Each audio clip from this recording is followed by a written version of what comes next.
The next morning I didn't hear the alarm, shuffling feet or conversations as the other initiates got ready. I wake up to Christina shaking my shoulder with one hand and tapping my cheek with the other. She already wears a black zipped jacket up to her throat.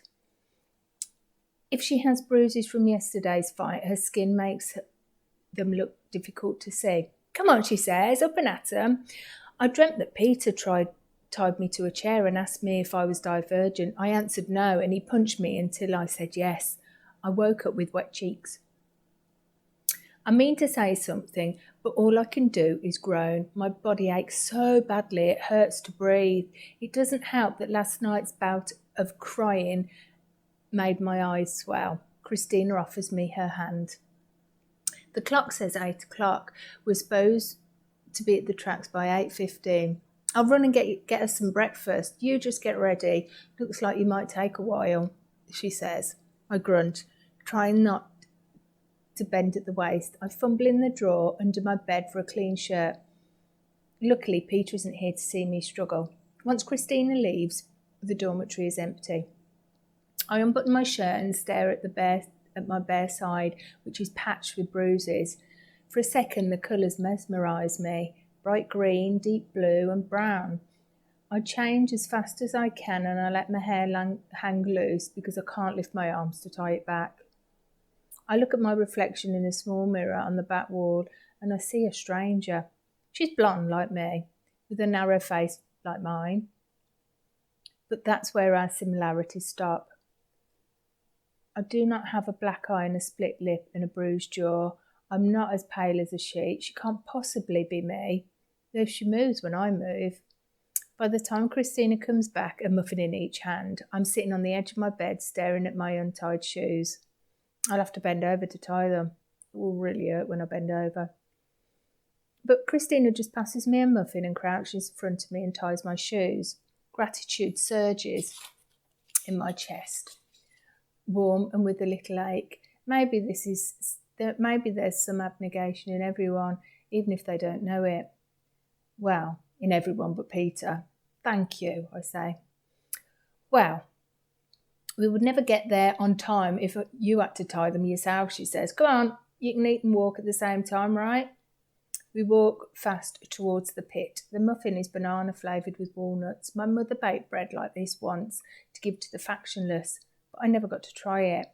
I was too old for coddling at that point. I ignore the pinch in my stomach that comes every time I think of my mother and half walk, half jog after Christina, who forgets that her legs are longer than mine. We climb the steps to the pit, to the glass building above it, and run to the exit. Every thump of my feet sends pain through my ribs, but I ignore it. We make it to the tracks just as the train arrives, its horn blaring. What took you so long? Will shouts over the horn. Stumpy legs over here. Turned into an old lady overnight, said Christina. Oh, shut up. I'm only half kidding. Thor stands at the front of the pack, so close to the tracks that if he shifted even an inch forward, the train would take his nose with it. He steps back to let some of the others get on first. Will hoists himself into the car with some difficulty, landing first on his stomach and then dragging his legs in behind him. Thor grabs the handle on the side of the car and pulls himself in smoothly, like he doesn't have more than 6 feet of body to work with. I jog next to the car, wincing, and then grip my teeth, grab the handle on the side. This is going to hurt. Al grabs me under each arm and lifts me easily into the car. Pain shoots through my side, but only lasts for a second. I see Peter behind him and my cheeks get warm. Al was trying to be nice, so I smile at him. But I wish people didn't want to be so nice, as if Peter didn't have enough ammunition already. Feeling okay there? Peter grins, giving me a look of mock sympathy. His lips turned down, his arched eyebrows pulled up. Or are you a little stiff? He bursts into laughter at his joke, and Molly and Drew join in. Molly has an ugly laugh, all snorting and shaking shoulders, and Drew's is silent, so it's almost like he's in pain. We're all awed by your incredible wit, says Will. Yeah, Are you sure you don't belong to the erudite, Peter? Christina adds. I hear they don't object to sissies.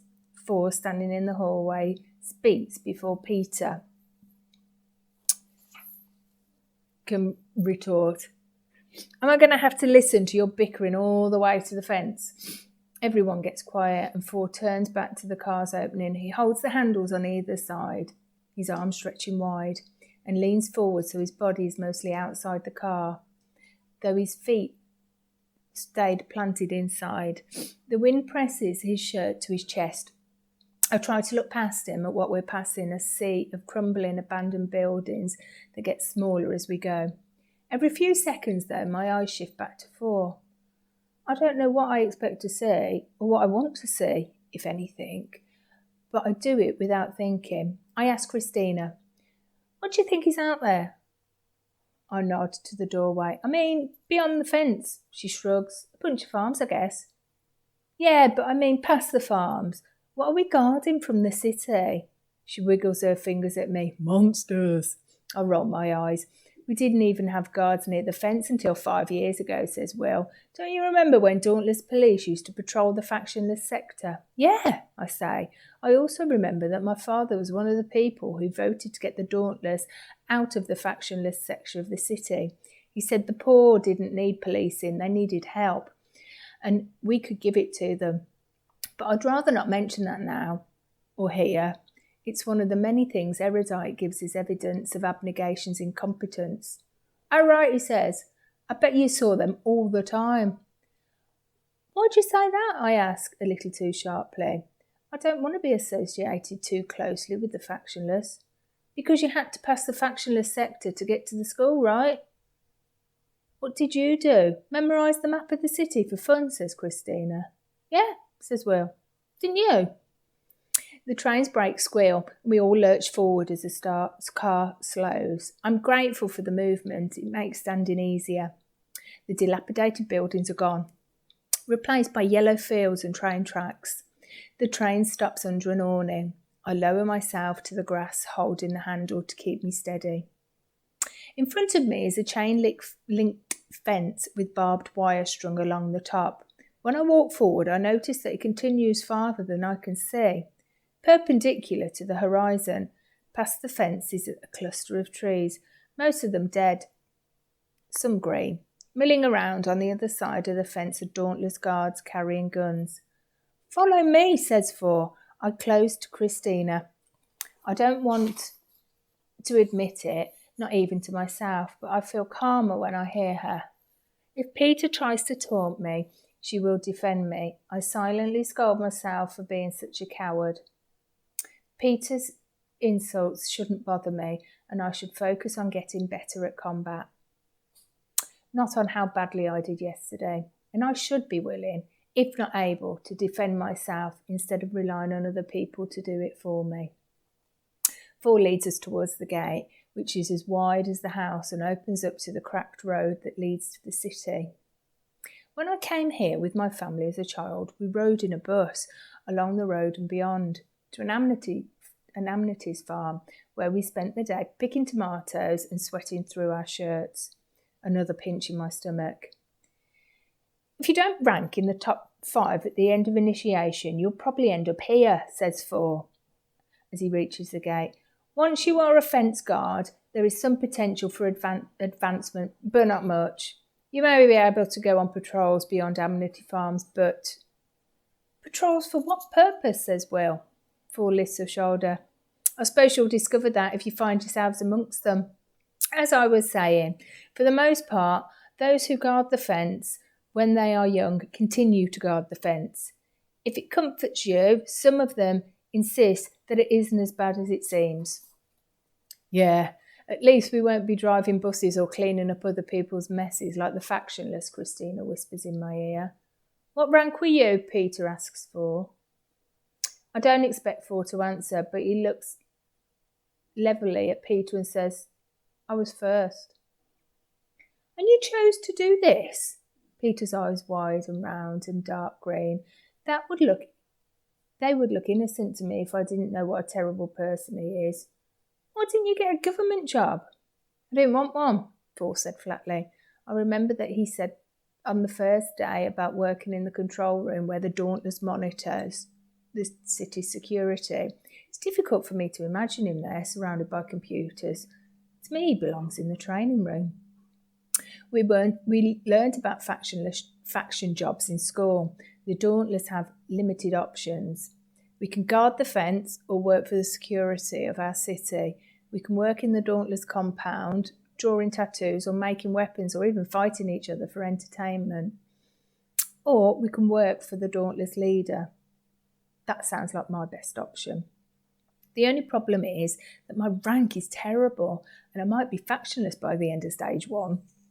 We stop next to the gate, a few Dauntless guards glance in our direction, but not many. They're too busy pulling the doors, which are twice as tall as they are and are several times wider, open to admit a trunk. The man driving wears a hat, beard and a smile. He stops just inside the gate and gets out. The back of the truck is open and a few other amnesty sit among the stacks of crates. I peer at the crates. They hold apples. Beatrice! An amnesty boy says. My head jerks round to the sound of my name. One of the amnesties in the back of the truck stands. He has curly hair and a familiar nose, wide at the tip and narrow at the bridge. Robert! I try to remember him at the choosing ceremony and nothing comes to mind but the sound of my heartbeat in my ears. Who else transferred? Did Susan? Are there any abnegation initiates this year? If abnegation is fizzling, it's our fault. Robert and Caleb's and mine. I push the thought from my mind. Robert hops down from the trunk. He wears a grey t-shirt and a pair of blue jeans. After a second hesitation, he moves towards me and folds me in his arms. I stiffen. Only in amnesty do people hug each other in greeting. I don't move a muscle until he releases me. His own smile fades when he looks at me again. Beatrice, what happened to you? What happened to your face? Nothing, I say. He's just training. Nothing. Beatrice, demands a nasal voice next to me. Molly folds her arms. Is that your real name, Stiff? I glance at her. What do you think Tris was short for? Oh, I don't know. Weakling? She touches her chin. If her chin was bigger, it might balance out her nose, but it is weak and almost recedes into her neck. Oh, wait, that doesn't start with Tris. My mistake. There's no need to antagonise her, Robert says softly. I'm Robert and you are... Someone who doesn't care what your name is, she says. Why don't you go back in your truck? We're not supposed to fraternise with other faction members. Why don't you get away from us, I snap. Right. Wouldn't want to get in between you and your boyfriend, she says, walking away smiling. Robert gives me a sad look. They don't seem like nice people. Some of them aren't, I say.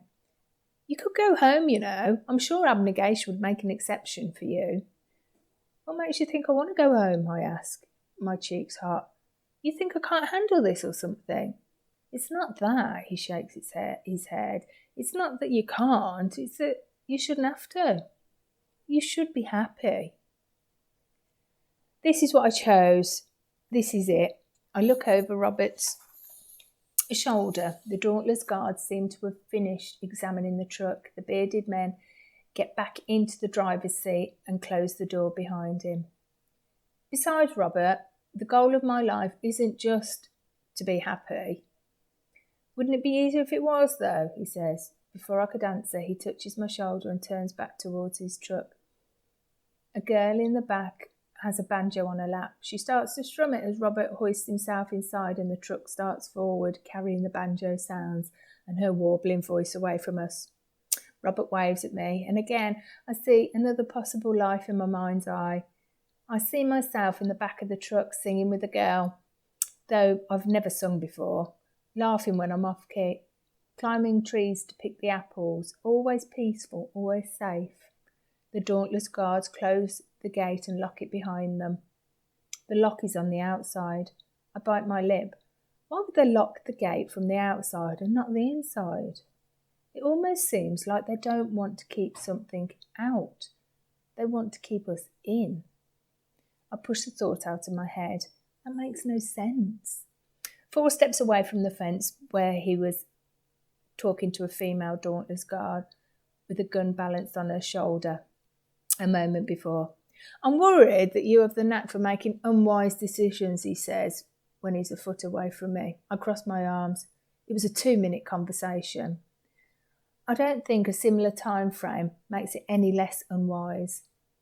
He furrows his eyebrows and touches the corner of my bruised eye with his fingertips. My head jerks back, but he doesn't take his hand away. Instead, he tilts his head and sighs. You know, if you could just learn to attack first, you might do better. Attack first, I say. How would that help? You're fast. If you can get a few good hits in before they know what's going on, you could win. He shrugs and his hand falls. I'm surprised you know that, I say quietly, since you left halfway through my one and only fight. It wasn't something I wanted to watch, he says. What's that supposed to mean? He clears his throat. Look, the next train is here. It's time for us to go, Tris.